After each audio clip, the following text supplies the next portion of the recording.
아멘. 반갑습니다. 우리 옆 사람과 같이 인사하겠습니다. 사랑하고 축복합니다.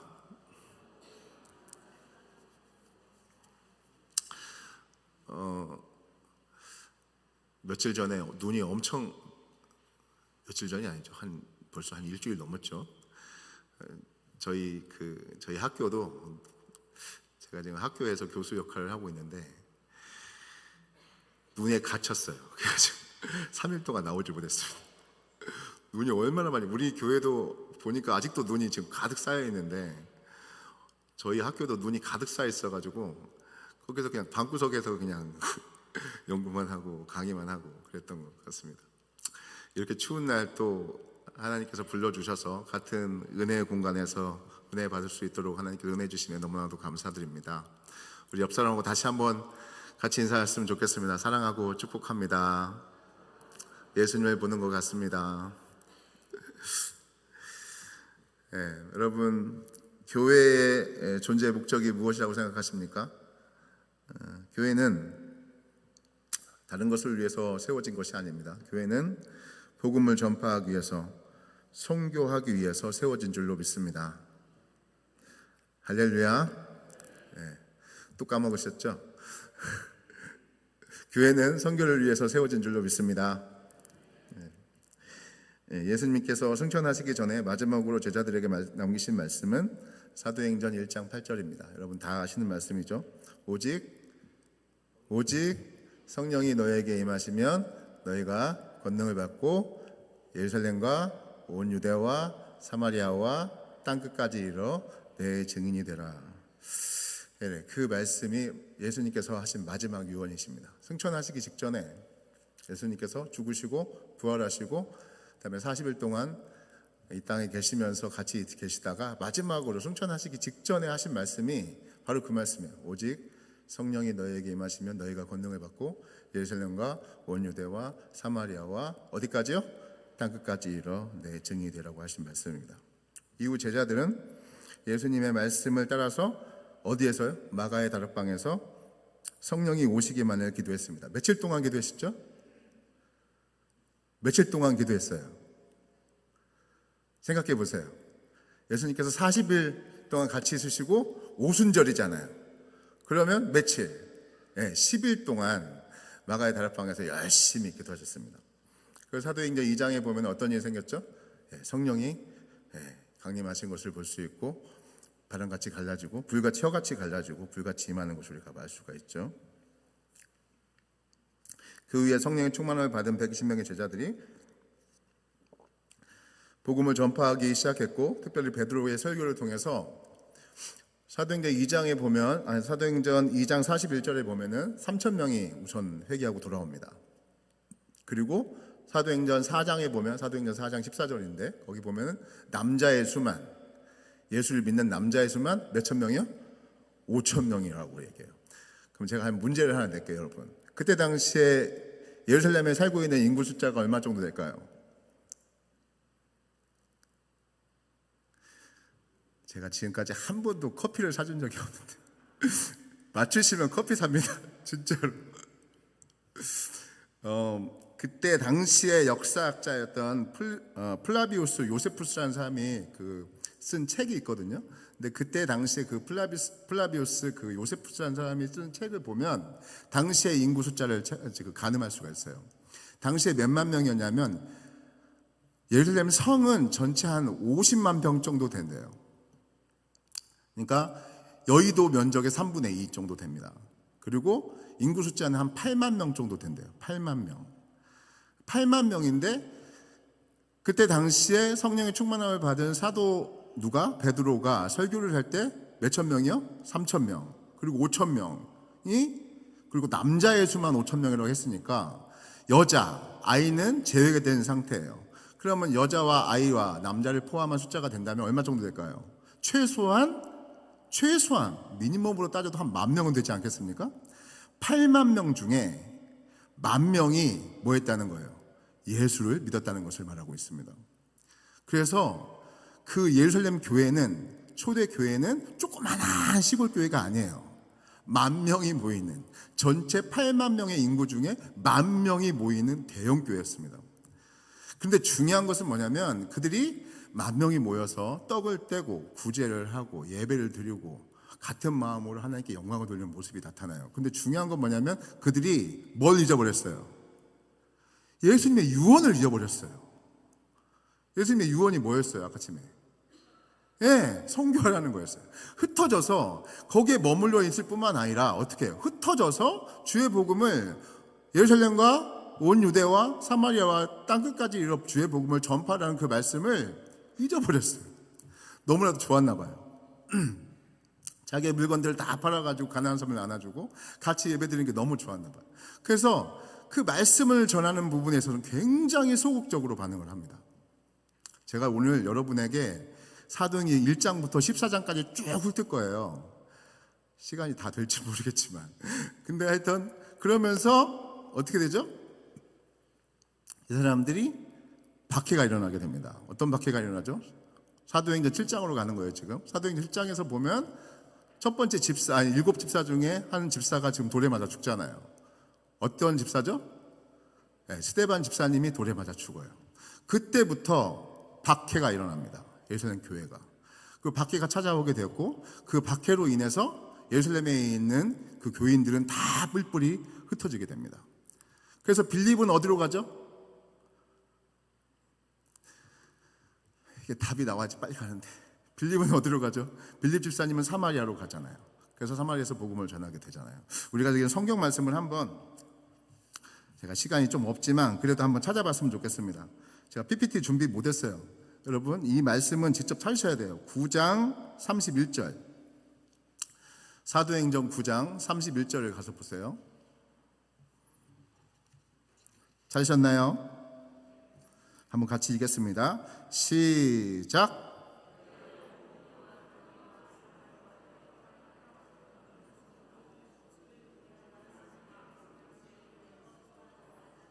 네, 온 유대와 갈릴리의 사마리아 교회가 평안하여 든든히 서가고 주를 경외함과 성령의 이로로 진행하여 뭐가요? 수가 더 많아졌다라고 말하고 있어요.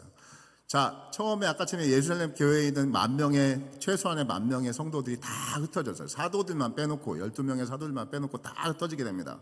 그리고 흩어진 다음에 빌립은 사마리아 가서 사마리아 복음을 전해서 엄청난 역사가 일어나게 되죠. 그리고 지금 온 유대에도 또 갈릴리에도, 이방의 갈릴리에도 주의 복음이 전파되게 되었고 그 전파된 말씀을 통해서 그곳에 엄청난 부흥의 역사가 일어나게 되는 것을 볼 수가 있어요. 자, 우리가 한번 이제 그 지도를 한번 잠깐 봤으면 좋겠습니다. 사도행전 9장에 보면, 9장이에요. 사도행전 9장에 보면 사도 베드로가 누구에게 초자가냐면 흩어져 있는 그 성도를 방문하게 됩니다. 그게 누구냐면 루다의 누구죠? 애니아라는 사람이 있어요. 그래서 그 지도를 한번 보여줬으면 좋겠네요. 그거 말고 그 뒤에 거. 잘 보이시나요? 예루살렘에서 루다는 한 40km 정도 돼요. 북서쪽으로 지금 예루살렘이 저기죠. 예루살렘 보이시죠 지금? 뭐가 없어가지고 제가 지금 어떻게 해볼 수가 없어요. 예루살렘에서 북서쪽으로 한 40km를 가면 루다라는 곳에 나와요. 근데 루다에 보면 그 사도행전 우리가 9장에 보면 9장 32절부터 33절 보면 애니아라는 사람이 있어요. 근데 이 사람은 중풍병자예요. 중풍병을 앓고 있는 8년째 앓고 있는 병자예요. 근데 그 사도 베드로가 이 루다에 있는 애니아에게 찾아갑니다. 그리고 거기서 어떤 역사가 일어나죠? 고치는 역사가 나타나요. 예수 그리스도의 말씀을 통해서 기적이 일어나게 됩니다. 그래서 중풍병자를 낫게 돼요. 그리고 중요한 것은 뭐냐면 그 루다에 있는 애니아가 고침을 받게 되고 그 고침을 받은 루다의 애니아를 통해서 그 루다가 전체 복음이 확장돼요. 모든 사람이 다 예수 그리스도를 믿게 돼요. 자, 저기 보면 예루살렘과 루다, 그 다음에 그쪽으로 조금 옆으로 가면 욥바라는 데가 나와요. 욥바 보이시죠? 거기에는 도르가라는 헬라식의 이름은 도르가, 그 다음에 아람식의 이름은 누구죠? 다비다라는 사람이 그곳에 있죠. 근데 그 사람은 이미 죽었어요. 베드로가 찾아갔을 때 이미 그 사람은 죽은 사람이에요. 그런데 베드로의 놀라운 하나님께서 주신 놀라운 능력을 통해서 그 죽은 누가? 다비다가 살아납니다. 살아나게 된 그 다비다를 통해서 어떤 일이 일어나죠? 룻다에서 일어난 것처럼 욥바도 복음으로 확정돼요. 예수 그리스도 믿는 사람이 많아지게 돼요. 자, 지금 제가 여러분에게 보여주는 룻다와 욥바는 어느 지역이냐면 유대예요. 유대. 그 방송실 앞에 부분만 다시 한번 보여주실래요? 오케이. 저기 보면 사마리아 밑에 보면 보이시나요 지금? 사마리아 밑에 보면 유대라고 써있죠. 그 유대가 바로 아까 처음에 말씀드렸던 그 룻다와 예루살렘 밑에 예루살렘 위로 룻다와 욥바가 같이 포함되어 있는 곳이에요. 그리고 난 다음에 9장에 보면 그 놀라운 역사가 일어나게 난 다음에 욥바에서 베드로가 기도하는 중에 어떤 일이 일어나죠? 환상을 보게 되잖아요. 네, 어디에서? 하늘에서부터 뭐가 나와요? 보자기에 쌓여진 것들 나오잖아요. 근데 부정한 동물도 가득 차 있잖아요. 근데 하나님께서 그걸 뭐라고 하죠? 먹으라고 하잖아요.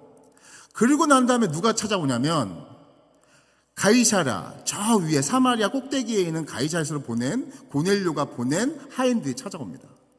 그리고 나서 뭐라고 하죠? 베드로를 초청해서 그 고넬료 지역까지 가게 되지 않습니까? 지금 제가 여러분에게 뭘 얘기하냐면 핍박이 일어나고 난 다음에 성도들이 다 흩어지게 되었고 흩어진 그 사람들 통해서 예수님의 그 선교의 명령, 사도행전 1장 8절에서 말씀하셨던 그 마지막 유언을 이루시는 것을 볼 수 있어요. 온 유대를 복음을 전파해서 그들이 부흥되는 역사가 일어나게 되고 그 다음에 또 사마리아에 빌립 집사가 찾아가서 그곳이 또 복음으로 충만해진 역사가 일어나게 되고 또 하나가 뭐죠? 백부장이잖아요. 로마 군대 백부장, 완전히 이방인이에요. 근데 그 사람이 사마리아 가이사라에 있는데 그 사람에게로 누가 찾아가죠? 베드로가 찾아가요. 베드로가 찾아가서 그곳에 또 복음을 전하게 되는 것을 볼 수가 있습니다. 즉 예루살렘과 온 유대와 사마리아와 어디요? 땅 끝까지 이르러 주의 복음을 전파하시는 그 말씀이 하나씩 이루어지는 것을 우리가 볼 수가 있어요. 사도행전 9장까지 왔습니다. 사도행전 9장에 또 중요한 역사가 하나 있어요. 그게 누구죠? 길리기아 다소에 있는 사람이 변화가 됩니다. 여러분 잘 아는 사람이에요. 사울이라고도 하고 바울이라고도 하는 사람. 이 사람이 다메섹으로 가는 도중에 누구를 만나죠? 예수님을 만나요. 정확하게 표현하면 예수님을 만난 건 아니죠. 하늘에서 음성이 있고 그 다음에 음성에서 뭐라고 하죠? 나는 내가 핍박하는 예수라고 얘기하지 않습니까? 그래서 그 사도 바울이 어떤 모습이다? 중생하는 모습이 나타나요. 근데 그때에 사도 바울은 다메섹 도상에서 지금 예수님을 만나는 그때에 수리아 안디옥에서 구레네 사람들은 지금 리비아 북아프리카의 리비아 사람들을 얘기합니다. 그 사람들이 성령의 충만함을 받은 구레네 사람들이 수리아 안디옥으로 가서 복음을 전하게 돼요. 근데 그 복음을 전하된 그 복음을 통해서 수리아 안디옥이 변화가 됩니다. 예수를 믿게 돼요. 네, 할렐루야입니다. 그래서 예수를 믿게 됩니다. 예수를 믿게 되다 보니까 그 수리아 안디옥을 지금 수리아 안디옥을 잘 아셔야 돼요. 지금 저희가 지금 13장으로 넘어가고 있는 상황이에요. 사도행전 갑자기. 그래서 사도행전 13장 1절에 보면은 수리아 안디옥의 교회가 엄청나게 이제 부흥이 되다 보니까 그걸 목양할 사람들이 필요한 거예요. 그래서 예루살렘 교회가 누구를 파송을 시키냐면 누구를 보내냐면 바나바를 보내요. 그러니까 바나바를 보내는데 바나바가 혼자 가니까 좀 섭섭했나 봐. 혼자 가니까 좀 외로웠나 봐요. 그때 누구를 데리고 가냐면 길리기아 다소에 머물고 있는 누구?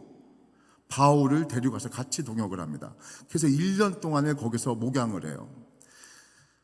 자, 여기까지 했어요. 자, 이제 오늘 본문 말씀 들어갈 겁니다. 사도행전 13장 1절에서 그래서 사도 바울과 바나바가 같이 수리아 안디옥 교회를 목양하고 있는 상태입니다. 근데 그때에 성령께서 이방인의 사도로 밖에 나가서 주의 복음을 전할 5명의 후보가 있는데 그 중에 2명을 선택해서 파송을 하는 것을 볼 수 있어요.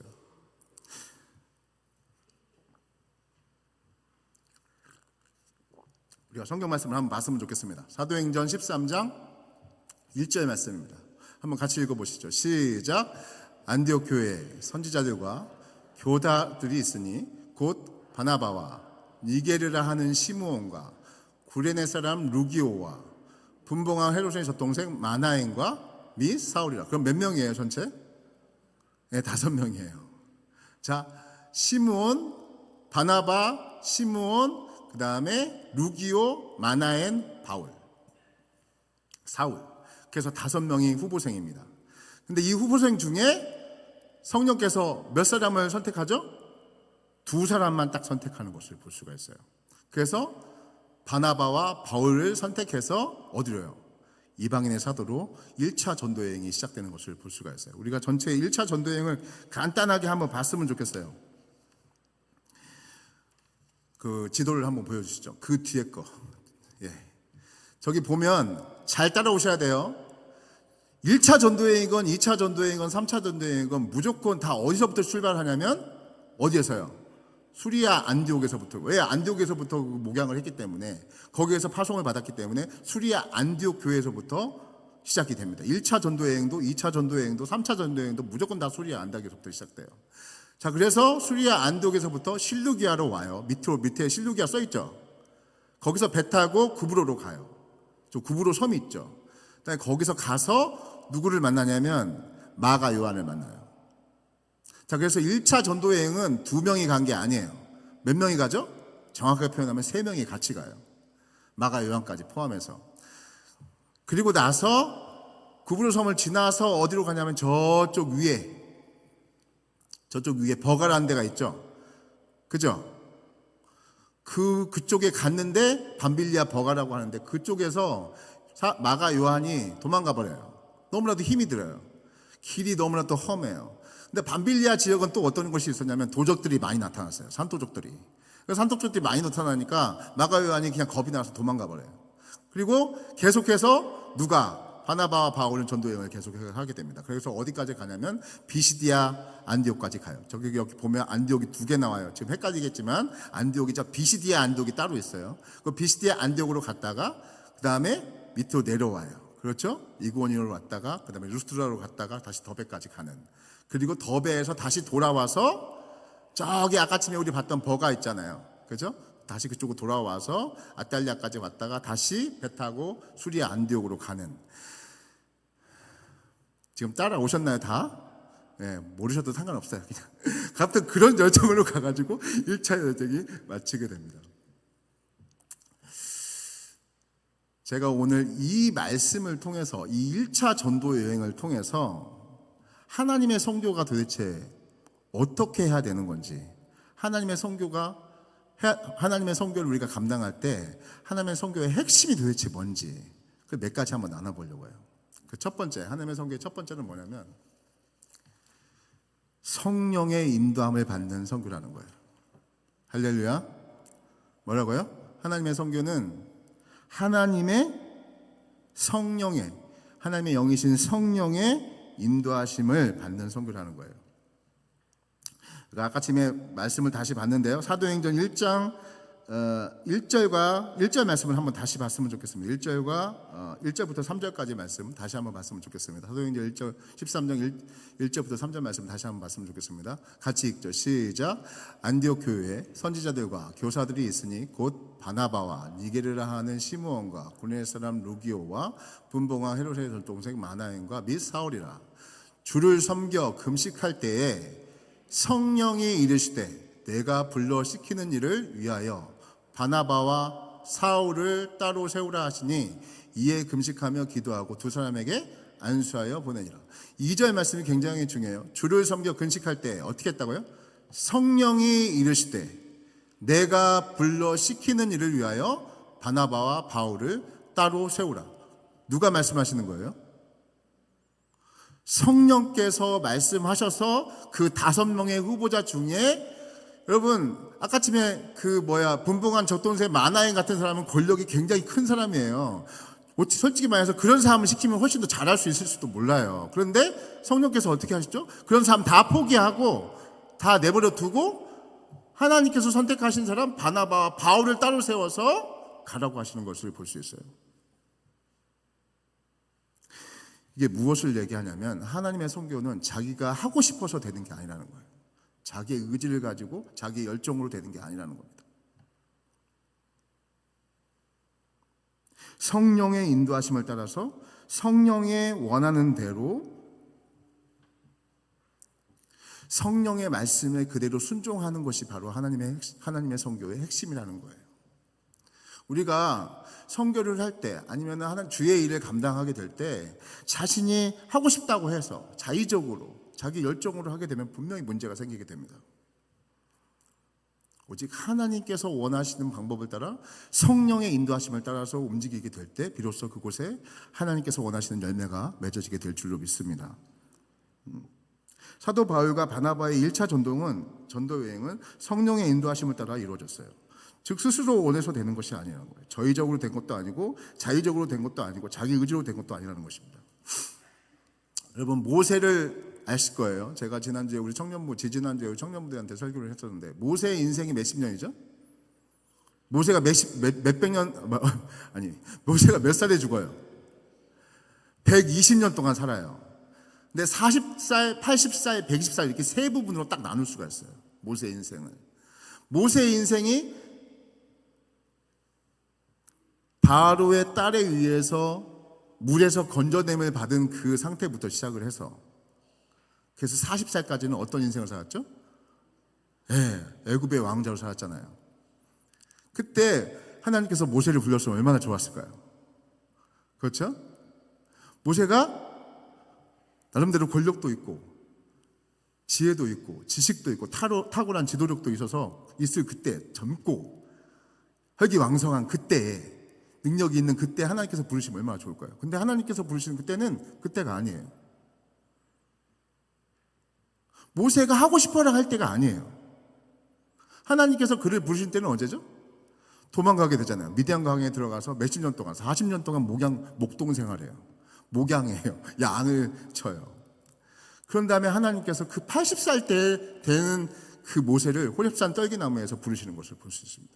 여러분 하나님의 선교는 우리의 때에 하나님의 선교가 이루어지는 것이 아니라 하나님께서 원하시는 그때에 이루어지는 줄로 믿습니다.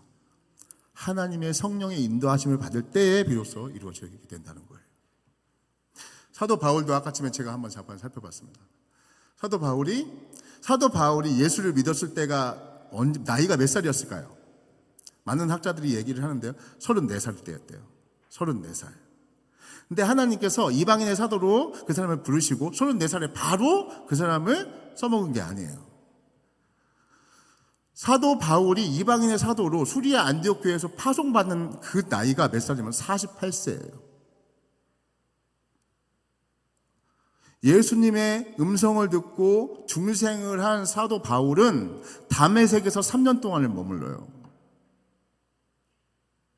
그리고 다메섹에서 광주리에 타가지고 이렇게 피신해가지고 도망가게 됩니다. 유대인들과 그다음에 고관들이 이렇게 핍박을 하게 되니까 거기서 복음을 전하다가 광주리에 타가지고 도망을 하게 되잖아요. 어디로 도망갈까? 자기 고향인 길리앗의 다소로 가게 됩니다. 거기서 10년 동안 살아요. 34살에 예수 그리스도를 만난 바울은 바로 그때부터 이방인의 사도로 쓰임을 받은 게 아니에요. 14년 동안 철저하게 하나님의 훈련을 받게 됩니다. 그리고 14년이 지난 다음에 수리아 안디옥교회에서 48살 됐을 때 그때 비로소 하나님의 때가 돼서 이방인의 사도로 성령의 인도하심을 따라 파송을 받고 쓰임을 받게 되는 것을 볼 수가 있습니다. 여러분 우리가 그런 하나님의 음성에 귀 기울이고 하나님의 인도함에 민감하게 반응하는 우리 모두가 되기를 소망합니다.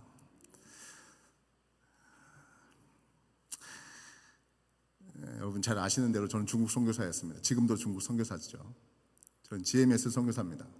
2018년도, 2019년도에 추방이 돼서 지금까지 머물게 됐는데요. 저희들한테 큰 굿뉴스가 하나 들어오게 됐습니다. 뭔지 아세요? 무비자로 중국 갈 수 있대요. 네. 중국을 무비자로 갈 수 있대요. 저희가 중국 갈 때 지금까지 제가 2002년부터 2018년도까지 계속 거기 있었는데 무비자로 중국 가본 적이 한 번도 없어요.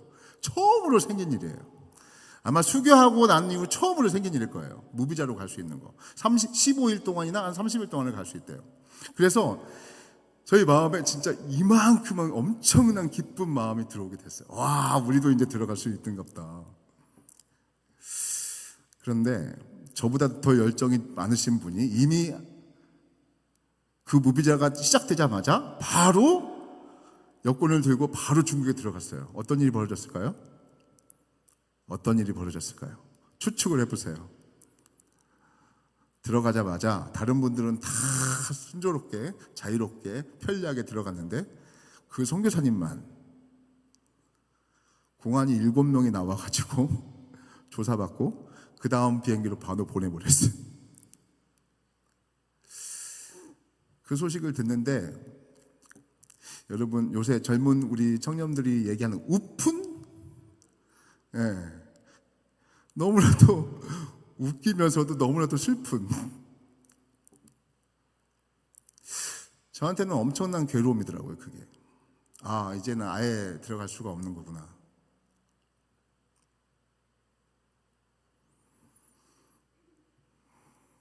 이제는 진짜 내 제자들과 아니면 우리 동역자들과 이제는 대면에서 만날 수도 없는 거구나.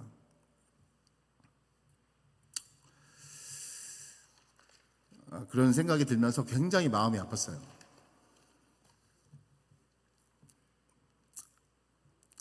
그러나 또 한편으로는 너무나도 감사했습니다. 왜 감사했을까요? 하나님의 뜻이 무엇인지를 정확하게 알 수 있었기 때문에 감사할 수 있었던 것입니다.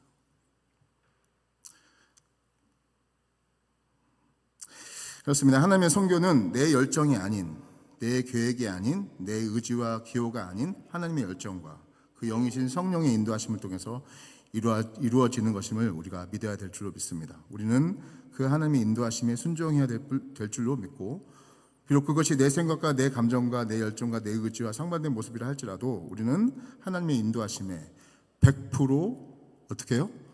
순종해야 될 줄로 믿습니다. 이게 하나님의 선교예요. 내가 원해서 되는 것이 아니고 하나님의 때에 따라 성령의 인도하심을 따라 내가 하기 싫어도 내가 하고 싶어도 모든 것을 하나님께 맡겨두고 전적으로 하나님을 의지하는, 하나님의 인도하심을 받아서 이루어지는 것이 바로 하나님의 선교인 줄로 믿습니다.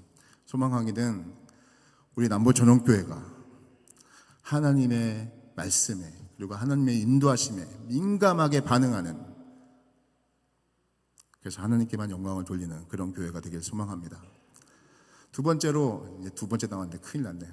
두 번째로 오늘 본 말씀을 통해서 우리가 알 수 있는 하나님의 선교는 하나님의 복음이 전파될 때 놀라운 하나님의 기적과 이적이 나타났다는 것입니다. 할렐루야. 하나님의 선교는 뭐가요? 이적과 기적이 따랐다는 거예요. 우리가 성경 말씀을 한번 봤으면 좋겠어요. 사도행전 14장 1절과 3절입니다. 한번 같이 있어요. 위에 사도행전 14장 1절과 3절 같이 읽어보죠. 시작. 이에 이고니온에서 두 사도가 함께 유대인의 회당에 들어가 말하니 유대와 헬라와 허다한 무리가 믿더라. 3절. 두 사도가 오래 있어 주를 힘입어 담대히 말하니 주께서 그들의 손으로 표적과 기사를 행하게 하여 주사 자기 은혜의 말씀을 증언하시니. 두 사도가 누구죠? 마가는 도망가 버렸잖아요. 바나바와 바울이 여전히 비시대와 안독에 들어가서 주의 말씀을 전하는 것을 볼 수 있어요. 또 이고니온에 가서 주의 말씀을 전하는 것을 볼 수 있어요. 주의 말씀을 전할 때 어떤 일이 일어나죠? 아무 일이 일어나지 않은 것이 아니고, 주의 말씀을 전할 때 주께서, 우리 예수님께서 그들의 손으로 표적과 기사를 행하게 해주셨다는 거예요. 할렐루야. 말씀이 선포되어지는 그곳에 어떤 일이? 하나님의 능력이 나타났던 것을 우리가 볼 수가 있습니다. 성경 말씀 다른 구절도 한번 볼게요. 사도행전 14장 8절에서 10절 말씀입니다. 같이 읽죠. 시작. 루스드라에 발을 쓰지 못하는 한 사람이 앉아 있는데 나면서 걷지 못하게 되어 걸어본 적이 없는지라. 바울이 말하는 것을 듣거늘 바울이 주목하여 구원받을 만한 믿음이 그에게 있는 것을 보고 큰 소리로 이르되 내 발로 바로 일어서라 하니 그 사람이 일어나 걷는지라. 할렐루야. 루스드라에서 주의 복음을 전할 때 누가요? 바울이 주의 복음을 전하는데 앉은뱅이가 있었어요. 마치 어느 때와 같이. 사도행전 3장에 보면 성전 민문에 앉은뱅이가 있었잖아요. 베드로와 요한이 그를 보고 나사렛 예수 이름으로 일어나 걸으라고 하니까 걸었잖아요. 그런 거와 같이 루스드라에서 동일한 역사가 일어났어요. 바울이 주의 복음을 전할 때 앉은뱅이가 한 번도 나서부터 지금까지 한 번도 걸어본 적이 일어서 본 적도 없는 사람이 갑자기 바울이 전하는 그 말씀을 통해서 바울이 나타나는 그 능력을 통해서 일어나 걷는 것을 볼 수가 있습니다. 여러분, 지금도 동일하게 그런 능력이 나타나는 줄로 믿습니다. 그런 능력이 있는 줄로 믿습니다. 어떤 신학교, 어떤 교회는 지금은 그런 능력이 중단되었다라고 얘기하는 사람도 있어요. 특히 보수적인 신학교들 보면 그런 것들을 무시하는 사람들이 있습니다. 자유주의 신학교들도 말도 안 되는 소리 하지 말라고, 어떻게 그런 일이 일어날 수 있냐고 그런 얘기를 하는 사람도 있어요. 예수님은 경험하는 만큼 알 수 있어요. 다시 신앙은 경험하는 만큼 알 수 있습니다. 우리 남부전원교회가 그런 놀라운 경험을 하는 그런 교회가 되길 소망합니다. 우리 주 예수 그리스도는 어제나 오늘이나 우리 찬양이 형제가 있는데 찬양이 형제 걔 얘기하니까 좀 그러네. 오늘 우리 주 예수 그리스도는 어제나 오늘이나 영원토록 동일하신 줄로 믿습니다. 찬양이 형제가 뭐라고 하냐면 어제나 오늘이나 내일이나 어제나 오늘이나 영원토록 동일한 분이신 줄로 믿습니다. 그의 권세가 영원하세요. 그의 능력이 동일하세요. 그가 말씀하시는 그 약속이 영원하신 줄로 믿으시기 바랍니다. 그분께서 돌보시는 그 백성을, 우리를 향해서 돌보시는 그 돌봄과 인도와 또 함께 하심이 영원하신 줄로 믿으시기 바랍니다. 그래서 동일하게 우리도 어떤 것을 소망해야 되죠? 주의 말씀이 선포되어질 때 마치 루스드라에서 주의 복음이 전파될 때 하나님의 놀라운 능력이 일어나는 것처럼 우리가 주의 말씀이 전파되는 이곳에서 하나님의 놀라운 능력을 체험해야 될 줄로 믿습니다. 소망해야 될 줄로 믿습니다. 비록 안 일어난다 할지라도 믿고 뭐 해야 돼요? 바라보고 소망해야 되는 줄로 믿습니다. 그것이 우리가 해야 될 일이에요. 세 번째로, 하나님의 선교는 주의 말씀이 선포될 때 놀라운 기적과 이적이 일어나는데요. 중요한 것은 뭐냐면 그 기적과 이적은 자신의 영광을 위한 기적과 이적이 아니었다는 거예요. 하나님의 선교는 주의 말씀이 전파되는 그곳에 오직 하나님의 영광만이 나타나야 될 줄로 믿습니다. 우리가 성경 말씀을 한번 봤으면 좋겠어요. 사도행전 14장 14절부터 15절 말씀인데요. 우리가 한번 말씀 봤으면 좋겠습니다. 같이 읽죠. 시작. 두 사도 바나바와 바울이 듣고 옷을 찢고 무리 가운데 뛰어 들어가서 소리질러 이르되 여러분이여 어찌하여 이런 일을 하느냐. 우리도 여러분과 같은 성령을 가진 사람이라. 여러분에게 복음을 전하는 것은 이런 헛된 일을 버리고 천지와 바다와 그 가운데 만물을 지으시고 살아계신 하나님께로 돌아오게 함이라. 여러분, 저게 무슨 말이냐면 아까 아침에 우리가 루스드라에서 어떤 일이 일어났죠? 앉은뱅이가 일어나는 역사가 일어났잖아요. 그러니까 루스드라에 있는 많은 사람들이 헬라적인 어떤 문화와 종교를 가지고 있던 사람들이에요. 그 사람들이 믿고 있는 사람들이 헬라 신 누구죠? 제우스. 번개를 가지고 팍 던지면 뭐가 막 날아가는 그 제우스를 믿었단 말이에요. 헤르메스를 믿었단 말이에요. 그러니까 이 바울과 바나바가 마치 뭐처럼 제우스처럼 받들겨 섬기는 모습이 있었단 말이에요. 그래서 꽃을 가지고 막 바울에게 헌납을 하고, 그 다음에 막 바울을 제우스로, 그 다음에 바나바를 제우스로, 바울을 헤르메스로 이렇게 섬기는 모습이 있었단 말이에요. 그러니까 그 모습을 본 바나바와 바울이 어떻게 해요? 옷을 찢고 그들에게 정확하게 얘기하는 것을 볼 수 있어요. 우리도 당신들과 똑같은 사람이다. 성정을 가진 사람이다. 우리는 신이 아니다. 그리고 그 과정을 통해서 누구를 선포하죠? 누구를 전하죠? 하나님을 전하는 것을 볼 수가 있어요. 여러분 한번 생각해 보세요. 바나바가 지금 어떤 일을 했죠? 바울이 지금 어떤 일을 했죠? 루스드라에서 사람이 할 수 없는 일을 했잖아요. 안전뱅이를 일으켰단 말이에요. 그러면 우쭐해질 수 있어요. 그럼 우리 한국교회에 이런, 혹시 신앙촌 아십니까? 천부교 아십니까? 박태선이라는 분 아십니까? 그 천부교라는 그 박태선 장로가 신앙촌을 만들었잖아요. 그 사람이 교세가 어느 정도 한 100만 명이 넘었어요. 조용기 목사보다도 더 엄청난 교세를 가지고 있던 사람입니다. 근데 이 사람이 처음에는 정말 겸손한 장로님이셨어요. 그런데 이 사람이 어떻게 바뀌죠? 자기가 창조주 하나님이라고 바뀌어요. 왜 그렇게 되죠? 그 사람이 병든 사람을 고쳤거든요. 그 사람이 전할 때마다, 그 사람이 소리를 얹을 때마다 병든 자가 일어났단 말이에요. 기적이 나타났단 말이에요. 그러니까 이 사람이 어떻게 됐냐? 우쭐해져 버렸어요. 교만해져 버렸어요. 그러니까 어떻게 됐죠? 자기가 하나님이라고 그래버린 거예요. 창조주라고 그랬어요. 기적을 어떤 사람이 정말 상상도 초자연적인 일을 하게 되면 사람이 우쭐하게 되고 교만하게 됩니다. 바울도 충분히 그럴 수 있는 상황인 거예요. 근데 바울은 어떻게 하죠? 반응이 어떻게 나타나죠? 바울과 바나바는 어떻게 나타나죠?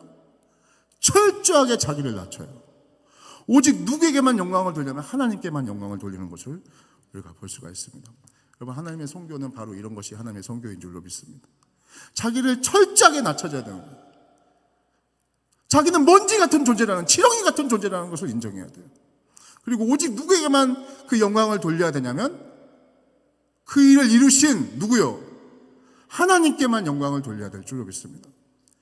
이게 하나님 선교의 핵심이에요. 여러분, 우리 남부조령교회가 그런 교회가 되길 소망합니다.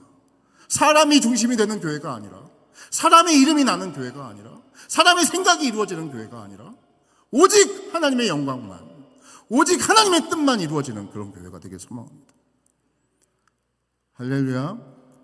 마지막으로 바울과 바나바의 1차 전쟁을 통해서 우리가 알 수 있는 것은 하나님의 선교는 언제나 고난과 핍박과 어려움과 환난이 같이 동반되었다는 거예요. 사도행전 13장 13절을 한번 봤으면 좋겠습니다. 같이 읽죠. 시작. 바울과 및 동행하는 사람들이 바보에서 배 타고 밤빌리아에 있는 버가에 이르니 요한은 그들에게서 떠나 예루살렘으로 돌아갔고, 자, 버가에서 떠났어요. 밤빌리아에서 산도적들이 나오니까 무서워가지고 다 도망갔어요. 근데 바나바와 바울은 그 산도적이 나타나는 그것을 통과해요. 44절과 45절을 한번 같이 봤으면 좋겠습니다. 같이 읽죠. 시작. 그 다음 안식일에는 온 시민이 거의 다 하나님의 말씀을 듣고자 하여 모이니, 45절, 유대인이 그 무리를 보고 뭐가 가득하여? 시기가 가득하여 바울이 말하는 것을 뭐하고? 반박하고 비방했다.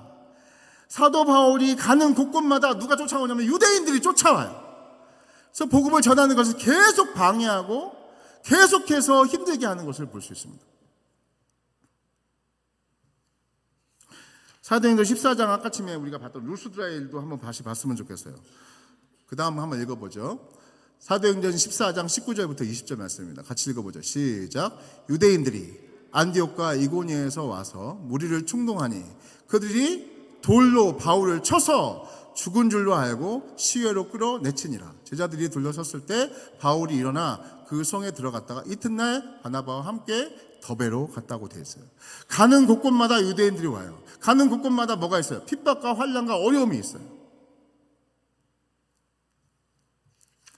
고린도후서 11장도 한번 가서 봤으면 좋겠습니다. 고린도후서 11장 23절부터 28절인데요.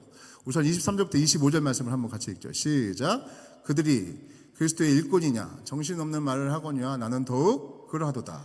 내가 수고를 넘치도록 하고 옥에 갇히기도 더 많이 하고 매도 수없이 맞고 여러 번 죽을 뻔하였으니 유대인들에게 사심에서 하나 감한매를 5번 맞았으며 3번 태장으로 맞고 1번 돌로 맞고 3번 파선하는데 일주일을 깊은 바다에 지냈으며 그 다음이요? 넘겨주세요. 여러 번 여행하면서 강의 이용과 강도의 이용과 동족의 이용과 이방인의 이용과 신의 이용과 광야의 이용과 바다의 이용과 거짓 형제 중에 위험을 당하고 또 수고하며 애쓰고 여러 번 자지 못하고 줄이며 목마르고 여러 번 굶고 춥고 헐벗었도다. 사도 바울의 전체 그 12년 동안의 전체 그 전도 여행은 계속해서 뭐가 있었냐면 어려움과 핍박과 환난과 역경이 계속해서 반복됐던 것을 볼 수 있어요.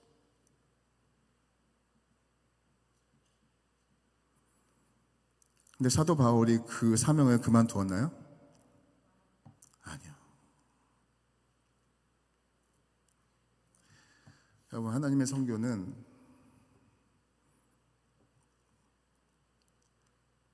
멸시와 조롱과 천대와 침뱉음과 흘기는 눈이 계속해서 반복되는 일입니다. 복음을 전한다는 그 이유로 무시받아야 되고 멸시받아야 되고 천대받는 일입니다. 복음을 전한다는 그 이유로 엄청난 금전적인 손해를 감당해야 됩니다.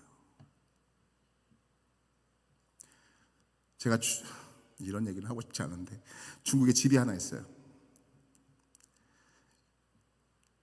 아버님이 정말 월세를 계속 내는 것을 너무나 안타까워해서 자기 전 재산을 다 털어가지고 저한테 마지막 유산처럼 얼마를 주셨어요. 그리고 그 유산을 가져다가 집을 샀어요. 저희는 못 들어갑니다. 못 들어가게 되면 그 집을 해결할 방법이 없는 거예요. 금전적인 손해가 엄청난 금전적인 손해가 있어요. 저희 학교도 묶여 있어요. 금전적인 손해가 엄청난 금전적인 손해가 있어요. 경제적으로 어려움을 당할 수 있어요. 그런데 우리가 그러면 중단해야 되나요? 그것 때문에 우리는 포기해야 되나요? 어려움이 있으니까, 역경이 있으니까, 고난이 있으니까, 핍박이 있으니까, 멸시가 있으니까, 천대가 있으니까, 경제적인 어려움이 있으니까 그럼 우리는 그만둬야 되나요? 그럴 수 없는 줄로 믿습니다. 왜요? 그것들보다도 나를 구원하신 그 예수님이 너무나도 소중하기 때문에, 그 하나님의 사랑이 너무나도 크기 때문에 어떤 상황에서도 주님께서 맡겨주신 그 사명을 감당해야 될 줄로 믿습니다. 또 하나가 있어요. 우리가 주님을 버릴 수 없고 그 사명을 감당해야 되는 이유가 또 하나 있는데, 그것은 뭐냐면 어떤 상황에서도, 어떤 환경에서도, 어떤 어려움 속에서도 임마누엘 되신 그 예수님이 우리와 영원토록 뭐 하시기 때문에요? 함께 하시기 때문에 그런 줄 믿습니다. 여러분, 시간이 많이 갔는데 제가 좋아하는 성경 구절 한번 봤으면 좋겠어요. 고린도후서 4장 7절에서 10절 말씀입니다. 우리가 한번 이 말씀을 꼭 읽어봤으면 좋겠습니다. 같이 읽죠. 시작. 우리가 이 보배를 질그릇에 가졌으니 이는 심히 큰 능력은 하나님께 있고 우리에게 있지 아니함을 알게 하려 함이라. 우리가 사방으로 우겨쌈을 당하여도 쌓이지 아니하며 답답한 일을 당하여도 낙심하지 아니하며 박해를 받아도 버림바 되지 아니하며 거꾸로 엎드림을 당하여도 망하지 아니하고 우리가 항상 예수의 죽음을 몸에 짊어짐은 예수의 생명이 또한 우리 몸에 나타나게 하려 함이라. 예수 그리스도 믿으면서 주의 복음을 전하면 쌓여짐을 당할 수 있어요. 답답한 일을 당할 수 있어요. 거꾸로 튀임을 당할 수도 있어요. 박해를 받을 수도 있어요. 어려운 일이 계속해서 반복적으로 일어날 수 있어요. 그런데 포기할 수 없는 이유가 뭐냐면 그 영원한 생명이 우리 안에 있기 때문인 줄로 믿습니다. 죽음에 이르게 됐을 때에도 우리 이 생명으로 말미암아 부활하게 될 줄로 믿습니다. 천국을 소망하게 될 줄로 믿습니다. 말씀을 마치려고 합니다. 남부전원교회가 하나님의 성교를 이루는 그런 교회가 되길 소망합니다. 내 열심이 아닌 하나님의 열심으로, 내 의지가 아닌 하나님의 의지로, 내 능력이 아닌 하나님의 능력으로, 핍박과 어려움과 고난과 역경이 온다 하더라도, 경제적인 손해가 온다 하더라도, 박해가 온다 하더라도, 감옥에 갇힌다 하더라도